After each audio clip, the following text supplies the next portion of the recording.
So the Netflix series, I think it's just called Wednesday. Is it just called Wednesday? But Tim Burton's behind it. Not only Tim Burton though, but also Goff and Miller, if I'm pronouncing his name right. These are the producers who were behind Smallville. So, I heard it was announced ages ago, and I thought immediately, anytime I hear anything's announced, I think big whoop. It's announced in today's climate, which means garbage. 99.99% chance it's going to be garbage because this is just the climate we're in now. But it had these names attached. Tim Burton. I mean, Tim Burton and Addams Family, that's kind of a match made in heaven. Tim Burton's one of my favorite. He directed some of my favorite movies, and he's kind of the director of my childhood. I mean, Edward Scissorhands, The Adventures of Pee-wee's Great Adventure, of course, Beetlejuice, all that kind of stuff. Ed Wood, of course, Batman, obviously. So it just, it was a really cool idea of him being a part of it. But I'll be the first to tell you, he's done some duds. He's not above, cranking out something that's like, what was that? So it sounded interesting. The producers again being behind Smallville sounded pretty cool. I like those guys. Of course, not everything they've done has been amazing either necessarily. Smallville, wonderful as it was, it still suffered from that CWWB teeny bopper drama pacing sometimes. But so it's an interesting idea. I saw the trailer. The first trailer came out. Okay, the first trailer came out. I see wrestler dude saying Tim Burton hasn't had a good movie in like forever, though. I mean, I won't argue with you. I do, because I'm a Tim Burton fan. I still find some charm in like Dark Shadows and what was the one he did? I forget the one he did recently, but yeah, probably. I mean, he's just done so many great ones though. Yeah, the Alice in Wonderlands ones were weird. Like I said, Ed Wood, Beetlejuice, Edward Scissorhands, Batman Returns, Big Fish. Of course, he produced and wrote Nightmare Before Christmas. What's the one I was just thinking of that I blanked on? Legend of Sleepy Hollow. I love that movie. I think that's such a fun movie. It's like a parody of slasher horror films. It's really fun. I actually teach that when I teach a class called the American Ghost Story. And one of the things we do in that class is we look at Legend of Sleepy Hollow. We read the original Robbie Burns poem that it was based on, the Scottish poem. Then we read Washington Irving's actual story, the Legend of Sleepy Hollow. We watch the Disney one, with Bing Crosby, and then we watch that Tim Burton one. We see we track the progression of how these stories can stick around in a culture psyche, a society psyche for a long time, and be reincarnated in certain different ways, except for the basic seminal appeal is still there. What they do, what they mean to society is still there. So yeah, he hasn't been Mr. Great Director all that much recently. I get that, but he's not above me giving him a chance, all things considered. So I saw the trailer, and actually I'm going to come back to what I just said there about stories being kind of reincarnated through time. This is what mythology is. When it gets adapted, you can't adapt it away from its central core meaning. Like you can't just, that's why people who try to defend Superman's or Man of Steel, Zack Snyder's Man of Steel. No, it was a great movie. It's about him learning. No, Superman doesn't learn. You've altered the core DNA of the character there. You've taken him away from aspirational when you've made him just like every other character out there. He has to suffer and go through some stuff, and it's sad, man. And then they learn. No, it's every Nolan movie anyway. And he's got Zack Snyder's nihilism toppled on top of it. So you can't alter the core appeal. Well, what about Addams Family? I talked kind of aside when I was talking about Rob Zombie's Monsters film and the trailer that released for that.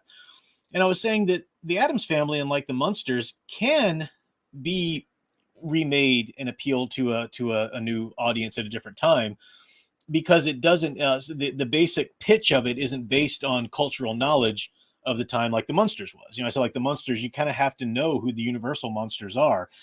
You kind of have to know that. Then there's the idea of a parody of the somewhat of a parody a little bit of those kind of family comedies at the time, except they're going to be monsters, Universal monsters and so forth. And stupid idiot kids today just don't know any of that, like, what? They think Dracula, they hear Dracula and they think sexy BBC guy or whatever, you know.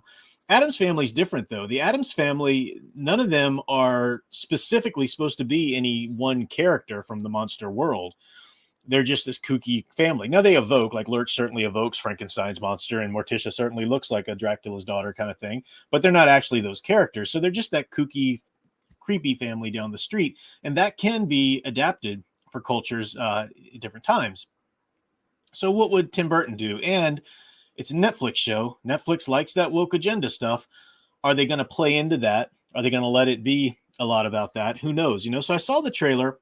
I saw the trailer come out first, and I thought, casting? I mean, that Ortega girl, I forget her first name, who's playing Wednesday.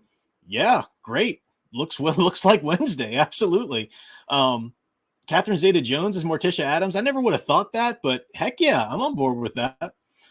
And then the guy, Usman, I forget his first name, that they have is Gomez. A lot of people are saying a weird choice because a lot of people think Raul Julia, you know, is when they think Gomez. And some people might remember John Astin and love John Astin and love Raul Julia's take on Gomez. Heck, I even like Tim Curry's, even though that movie wasn't very good, take on Gomez. But, you know, as other people have pointed out, Usman actually looks the most like the original Charles Addams cartoon strips of Gomez. So I don't mind giving him a chance as Gomez. My only concern is this, because he's a fine actor. I've seen him in plenty of things. I remember all the way back in the day when he was in Ghost. But my only concern is this. I don't see it readily apparent in the trailer. It might be there, you know, as the show develops, but I don't really see chemistry between him and Catherine Zeta-Jones as Morticia. And that will break the show in two from the very beginning. That'll crack the foundation wide open if your Gomez and your Morticia don't have a strong electric chemistry. Because the fact that those two, you know, that Gomez can't keep his hands off Morticia, that's kind of central to the characters, you know. And that's what's so funny about it. You know, they're the kooky, creepy family down the street, but the mom and dad love each other devotedly. You know, I mean, just they have a lot of wonderful qualities in that. They're supposed to be weird. They're supposed to be out there, and that can be adapted at any time. Okay. Now, maybe some of you know more about the show than I do, but I do know that, you know, it's going to follow Wednesday. Looks like, you know, okay, she's gotten in a lot of trouble at the other schools. Haha, that's funny. I like the little piranha scene there, you know, the boys swimming team. That was funny. As long as they don't actually have her, like, you know, murders on her rap sheet or something like that. But there's a fine line you walk with that. And Tim Burton, I expect him to kind of push that line a little bit because he's Tim Burton and this is no longer a 60s television show. But I like the idea. Okay, so now she's going to have to go to this school that apparently Gomez and Morticia met at, you know, so a school of more people of her kind are there. That's interesting, but it could be tricky. It's interesting because, okay, yeah, let's develop the lore, you know, because Addams Family started to do that even in the show when they brought in Cousin It and some family members and whatnot. In fact, if you stick around on my channel, if you remember that we did the book study of From Dusk Returned last October, Ray Bradbury, and I said how that was his version of the Addams Family, basically, because it was a short story he wrote of this creepy family, and Charles Addams did the illustrations for it, and they were going to work together on it, but they eventually, you know, things just went sideways, and Charles Addams ended up doing the Addams Family strip, and Ray Bradbury eventually wrote more stories about them, and it was really great. So if you don't really know much about the Addams Family, I think most people today will at least remember the 90s movies, which are so good. But if you don't, you know, remember that or even the great classic show, then if you watched our book study, that's pretty much what the Addams Family should be. That kind of spirit anyway. So if the new series can explore the lore, you know, go ahead and have other people like them there, but still keep that spirit. And part of that spirit is they have to be the kooky ones. They have to be the strange ones. So I do hope it's still them in a sort of a normal setting around them. If you put them in a community where everybody's kooky and everybody's, you know, that might kill some of the magic, you know. So I don't know, but, you know, it's just something that might be a concern, just something to watch for. I did see this one video, and it was they interviewed some of the people, and they interviewed the Ortega girl, and she was talking about, because she is of I think she's Latina. I don't know. The Addams Family are technically supposed to be Hispanic of some sort. I mean, Gomez is, you know, supposed to be Hispanic of some sort. So the family does have that lineage, which is fine. The Ortega girl said, you know, they are, you know, canonically have a Hispanic background, so she was happy that she got to play it, being of somewhat of that background herself. And that's fine. Then they showed a little clip about, them talking about Dia de los Muertos. That's fine. Hey, the Addams Family, Dia de los Muertos, match made in heaven. But do not show me in this series, do not show me a Latin American family or a Hispanic family. I don't want to see, the Addams Family shouldn't have a Hispanic culture just as much as they shouldn't have an American culture. They should have their Addams Family culture. That's the fun of them. They're creepy, they're kooky. I don't want to see them reflecting in any kind of real way, a typical Hispanic family culture. I don't want to see that. That's nothing racist or whatever. I mean, my daughter's part Hispanic or part Latina actually, but it's just about the Addams Family. The whole selling point of that show is their own culture is their own. You don't want to see them recognizable in any kind of one thing. But I don't really blame Ortega for saying that. That's what she said was fine and it was true. It's just in today's climate you have to kind of anticipate all of the ways this thing could go sideways into the agenda and virtue signaling garbage. So I'm just okay, well, she said that, fine, but just here's a pin in it to beware of this, in case it does go this way. The other thing that or the only other thing that really concerned me or kind of ticked me off about that little video I saw, and you can find it on YouTube, it's just a sort of behind the scenes video. There's this girl, she's a new character. I don't know what her character is exactly. She's another student at the school there with Wednesday, and I can't quite tell if she's supposed to be sort of a opponent, a nemesis to Wednesday, or if she's supposed to be a if eventually becomes a friend. She's the one with like I can't remember now, the yellow cat eyes. She's got like contact lenses in. They're like cat or snake eyes or something. And they did a little interview with the question the actress playing her, and the actress said something like, Wednesday's so iconic. I mean, she's the girl that, she's not going to smile for you. She's going to be who she is. And I thought, oh, shut up. Shut your virtue signaling mouth right now. Shut up. No one wants to talk to you anymore. Prattle along. Pray you do a good job in your character because you've already got me against you in that. Do not try to make Wednesday Addams some kind of feminist hero.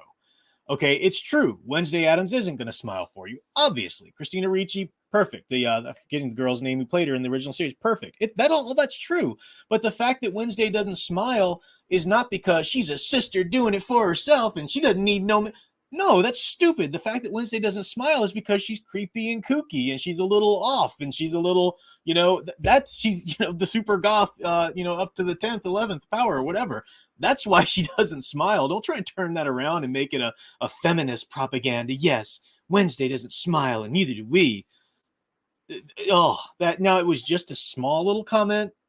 Could have just been some stupid idiot little actress spouting woke crap she thinks will get her, more jobs or whatever. But again, that's in today's climate, just something like that. Like, all right, this is another way it could go horribly wrong. So we'll see. I did see talking about the cast. I saw a picture of the guy playing Pugsley, and he looks pretty good. Don't even know anything about the actor. I don't think I saw him in the trailer. Did we see clips of him? Maybe, but I don't know if this is just a rumor. But I saw a little clickbait thing or whatever earlier today saying that Netflix was going to try and get Johnny Depp to play Uncle Fester. Now that'd be freaking worth watching. That'd be awesome. I never thought about Johnny Depp as Uncle Fester, but heck yeah, he could do that. He's one of the things I love about Johnny Depp's acting is he can always do those over the top, really characters, which is great.